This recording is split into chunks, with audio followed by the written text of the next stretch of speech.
मित्रों, एक एजेंट के रूप में आपका काम बीमा बेचने का है। अपने काम को बेहतर समझने के लिए एक बार भूमिका बदल कर सोचें, यानी कुर्सी इंटरचेंज करें। कुर्सी इंटरचेंज करने का मतलब है ग्राहक को अपनी कुर्सी पर बैठाएं और खुद को ग्राहक की कुर्सी पर बैठाएं। यदि आपको 50,000 रुपए सालाना की एक पॉलिसी खरीदनी हो, तो आप किस तरह के एजेंट से खरीदना पसंद करेंगे?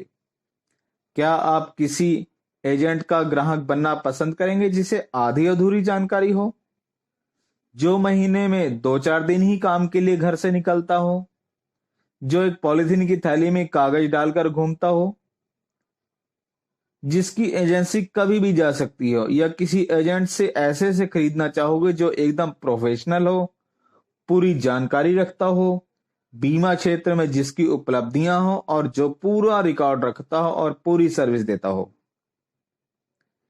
एक बार एक ट्रेनर अमेरिका से आए थे। वे 40 बरस तक बीमा क्षेत्र में सेल्स के काम कर चुके थे। उन्होंने ट्रेनिंग में बताया कि अमेरिका में मेडिकल कॉलेज में छात्रों को बताया जाता है कि जब भी वे बीमा खरीदें तो एमडीआरटी एजेंट से ही बीमा खरीदें। मुझे बड़ा आश्चर्य हुआ कि ऐसा क्यों वहां सिखाया जाता है। इस पर उन्होंने हमसे पूछा कि एमडीआरटी एजेंट से पूछने पॉलिसी खरीदने में ज्यादा प्रीमियम देना पड़ता है क्या? हमने कहा नहीं। फिर उन्होंने पूछा कि यदि एक एमडी डॉक्टर उतनी ही फीस में उपलब्ध है जितनी फीस में एक आरएमपी डॉक्टर, तो आप किसे इलाज करवाना पसंद करेंगे? जाहिर सी बात है, एमडी डॉक्टर के पास जाएंगे, जिसके पास ज्यादा जानकारी है। जब आप अपनी पॉलिसी किसी प्रोफेशनल एजेंट से खरीदना पसंद करते हैं, तो स्पष्ट है कि आपके ग्राहक भी आपसे ऐसा ही एजेंट होने की अपेक्षा रखते हैं। इसलिए अब यह मुद्दा है कि आप ग्राहक के सामने अपने आप को कैसे दूसरे एजेंट से बेहतर साबित कर सकते हैं। किसी भी अन्य व्यवसाय की तरह बीमे में भी 10% एजेंट ही प्रोफेशनल होते हैं, जो निरंतर कुछ ना कुछ नया सीखते रहते हैं और ग्राहकों को बेहतर सर्विस देते रहते हैं, बेहतर सेवाएं देते रहते हैं।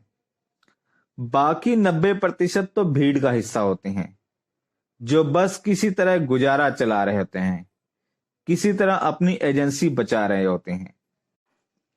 वे हर बात इस नजर से देखते हैं कि ये बुरा तो नहीं लगेगा, जबकि 10% कामयाब एजेंट ये देखता है उसकी हर चीज अच्छी लगनी चाहिए।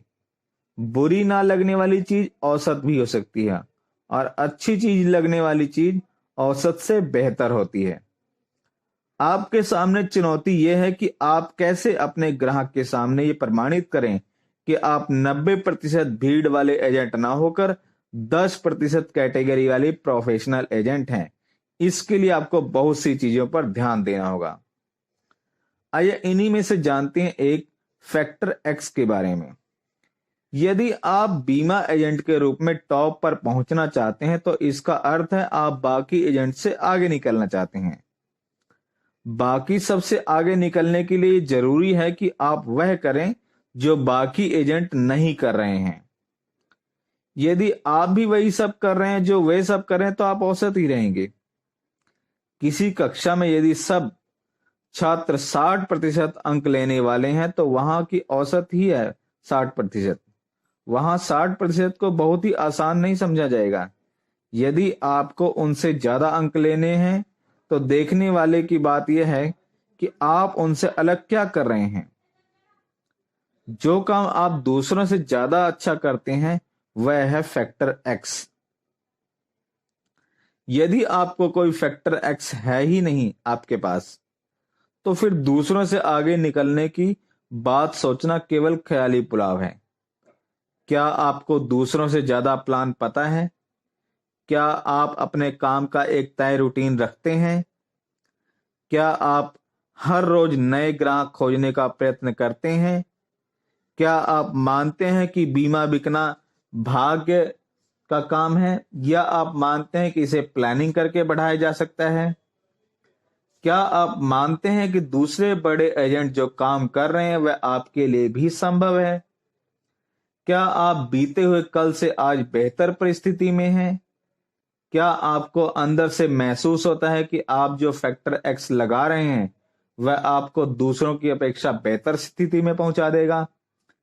यह फैक्टर एक्स आपको दूसरा एजेंट नहीं बता सकता, यह आपको खुद ही खोजना है कि आपके अंदर क्या है अतिरिक्त अन्य एजेंटों से।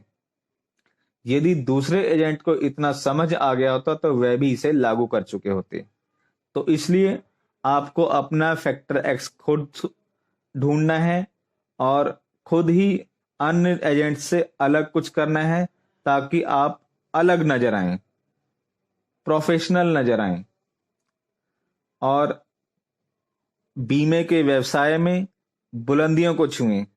तो मित्रों, आज की इस वीडियो में इतना ही। कल फिर मिलेंगे एक नई वीडियो में नई जानकारी के साथ। तब तक के लिए धन्यवाद। जय हिंद।